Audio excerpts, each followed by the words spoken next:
G news, మార్పు ఆరంభమైంది.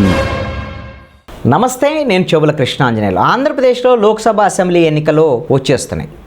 అయితే ఈ ఎన్నికల నేపథ్యంలో ప్రతి ఒక్కరి బ్యాంక్ అకౌంట్ల మీద నిఘా ఉండబోతుంది. మీరు 10 లక్షల రూపాయలు బ్యాంకులో వేసినా, 10 లక్షల రూపాయలు బ్యాంకు నుంచి తీసినా, ఇదేం కోట్లలో ఉండక్కర్లేదండి. 10 లక్షలకు అటు ఇటు మీరు 10 లక్షల రూపాయల లావాదేవీలు జరిపారు అని అంటే మీ వివరాలు మొత్తం బ్యాంకు నుంచి ఎన్నికల కమిషన్ వరకు సమాచారం వెళ్ళేదానికి అవకాశం ఉంటుంది. ఈ విషయంలో ఒక పక్కా ప్రణాళికతో ఎన్నికల కమిషన్ బ్యాంకులకు సంబంధించినటువంటి విషయంలో ఇప్పటికే ఆదేశాలు జారీ చేసింది. అన్ని లావాదేవీల మీద నిఘా పెట్టండి. ఆ విధమైనటువంటి సమాచారం ఎప్పటికప్పుడు ఎన్నికల కమిషన్కి అందజేయాల్సిందిగా బ్యాంకులకి ఇప్పటికే స్పష్టమైనటువంటి ఆదేశాలు చేరాయి. ఈ ఎన్నికలకు సంబంధించినటువంటి విషయంలో ముందస్తుగానే ఈ జనవరి నెలలో కీలకమైనటువంటి సమావేశం జరిగింది. బ్యాంకులకు సంబంధించి ఎస్ఎల్బీసీ కన్వీనర్ ఎం రవీంద్రబాబు నేతృత్వంలో ఆదాయపు పన్ను శాఖ అదనపు డైరెక్టర్ విశ్వనాథ్ రెడ్డి, ఎన్నికల విభాగం నోడల్ అధికారి వినోద్ ఖన్నాను ఈ సమావేశంలో బ్యాంకులకు సంబంధించినటువంటి కీలకమైనటువంటి అందరూ బ్యాంకు మేనేజర్లతో ఈ సమావేశం నిర్వహించారు. ఏం ఆదేశాలు జారీ చేశారు ఏమిటి అని అంటే, ప్రతి బ్యాంకు లావాదేవీలు, అది ఆన్లైన్ కావచ్చు, అకౌంట్లో వేసేది కావచ్చు, ఏవైనా కావచ్చు, 10 లక్షలు ఉంటే వాళ్ళ సమాచారం ఎట్టి పరిస్థితుల్లో ఆటోమేటిక్గా ఎన్నికల కమిషన్ దగ్గరికి వెళ్ళాలి. అది వ్యక్తులు కావచ్చు, వ్యవస్థలు కావచ్చు, పార్టీల వైపు నుంచి అయితే పార్టీలకైతే ఏమైనా బాండ్ల రూపంలో కానీ ఏదైనా అసలు 2000 రూపాయలకు మించి వాళ్ళకి విరాళాలు వచ్చినా సరే ఎక్కడి నుంచి వస్తున్నాయి వీటి ఈ వివరాలన్నింటినీ కూడా యూపీఐ ద్వారాగా వచ్చేటువంటి వాటిని వివరాలను కూడా అందజేయమని ఇచ్చారు. కాబట్టి ఇది చిన్న చిన్న వ్యాపారులైనా ఎవరైనా సరే ఇంతకుముందు ఆటోమేటిక్గా ఈ ట్రాన్సాక్షన్ చేస్తూ ఉంటారు. కానీ ఈ సందర్భంలో మీ సొంత ట్రాన్సాక్షన్స్ అయితే పెద్ద ఇబ్బంది ఉండదు. దాని మీద ఆదాయపు పన్ను శాఖ వెంటనే అలర్ట్ అయ్యేదానికి అవకాశం ఉంటుంది మీ బ్యాంకులో లావాదేవీల.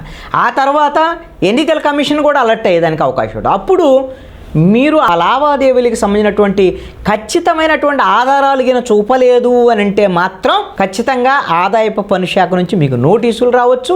ఎన్నికల కమిషన్ నుంచి కూడా దానికి సంబంధించినటువంటి మొత్తం వివరాలు మీరు వాళ్ళకి సమాధానం చెప్పుకునేటువంటి పరిస్థితి కూడా రావచ్చు. ఎన్నికలు వచ్చినప్పుడు ఏం చేస్తారు, జనరల్గా వాహనాల తనిఖీలు, ఈ డబ్బులకు సంబంధించినటువంటి ఒక చోట నుంచి ఇంకొక చోటకి ఇవి లెక్కలో లేకుండా స్పెసిఫిక్గా లెక్క ఆధారాలు ఉన్నాయనుకోండి, బ్యాంకుల నుంచి డ్రా చేసినయో లేకపోతే ఒక చోట నుంచి ఇంకో తీసుకెళ్ళేటప్పుడు ఏమైనా స్పెసిఫిక్ ఆధారాలు ఉన్నాయనుకో, దానివల్ల పెద్ద ఇబ్బంది ఉండదు. ఈ ఆధారాలు గిన చూపలేకపోతే మాత్రం ఆదాయపు పన్ను శాఖ దగ్గరికి వెళ్తాయి. ఆదాయపు పన్ను శాఖ మీరు లెక్కలు చెప్పలేదు అనుకోండి, ట్యాక్స్ కట్టాల్సి ఉంటుంది. లేదు అని అంటే వాళ్ళు ఎన్నికల కమిషన్కి సమాచారం ఇచ్చేదానికి అవకాశం ఉంటుంది. కాబట్టి ప్రతి వ్యక్తి కూడా బ్యాంకు లావాదేవీల విషయంలో అప్రమత్తంగా ఉండాలి. మీ యొక్క ఆ సమాచారాన్ని దగ్గర పెట్టుకోవాలి. సమాధానం చెప్పుకునేటువంటి విధంగా మీ లావాదేవీలు ఉండేటువంటి విధంగా జాగ్రత్తలు వహించాలి. ప్రధానంగా రాజకీయ నాయకులు, వాళ్ళు ఎన్నికల్లో పోటీ చేసేవాళ్ళు కావచ్చు, పోటీ చేయని వాళ్ళు అయినా కావచ్చు, ఆయా రాజకీయ పార్టీల్లో వివిధ స్థాయిల్లో ఉండేటువంటి నాయకులు. ఎందుకంటే ఎమ్మెల్యే అభ్యర్థి ఉన్నాడు అనుకోండి, ఆ అభ్యర్థి తన అకౌంట్ నుంచే మొత్తం ట్రాన్సాక్షన్ జరపవు. అందుకనే అతను చుట్టూ ఉండేటువంటి వాళ్ళు, వాళ్ళ పార్టీకి సంబంధించినటువంటి వాళ్ళు, వాళ్ళకి సంబంధించినటువంటి పెద్ద మొత్తంలో లావాదేవీలు ఏం జరుగుతున్నాయి ఏంటి అనేటువంటి దాని మీద ఎన్నికల కమిషన్ నిఘా పెట్టేదానికి అవకాశం ఉంటుంది.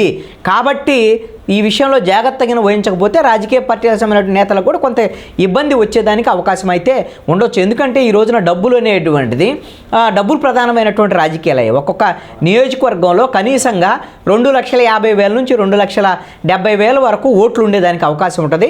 కనీసంగా 2 లక్షల ఓట్లు కొనాల్సినటువంటి పరిస్థితి ఉంది ప్రధాన పార్టీలు. ఇప్పుడు ఉండేటువంటి పరిస్థితి అయితే మొన్న 1000 నుంచి 1,500 రూపాయల చొప్పున ఒక్కొక్క ఓటుకి 2019 ఎన్నికల్లో ఉన్నాయి. ఇప్పుడు 2024 వచ్చారు కల్లా అది 2,000 నుంచి 5,000 రూపాయలకు ఒక్కొక్క ఓటు పెరిగేదానికి ఆ రేటు పెరుగుతుందనే చర్చ జరుగుతోంది. ఇంకొక సందర్భంలో అయితే అవసరమైతే 10,000 కూడా ఒక్కొక్క ఓటుకి ఇవ్వబోతున్నారు అనేటువంటి చర్చ కూడా ఇప్పుడు తెలంగాణలో, మొన్న ఖమ్మం జిల్లా లాంటి జిల్లాల్లో అలాంటి డిమాండ్లు కూడా ఉన్నాయి. కాబట్టి ముందే రాజకీయ పార్టీలు డంపింగ్ చేసుకుంటున్న అమౌంట్ మొత్తాన్ని కూడా ఎక్కడెక్కడ డంపింగ్ చేసుకున్నటువంటి పరిస్థితి అయితే ఉంది. ఈ విషయంలో రాజకీయ పార్టీల మీద, రాజకీయ పార్టీ నేతల మీద, సామాన్యుల మీద కూడా ఈ రోజున ప్రతి అకౌంట్కి సంబంధించినటువంటి దాని మీద ఈ రోజున దుర్బిణి వేసి ఎన్నికల కమిషన్ అదేవిధంగా ఆదాయపు పన్ను శాఖ చూస్తుంది అనేటువంటి విషయాన్ని గమనించాలి.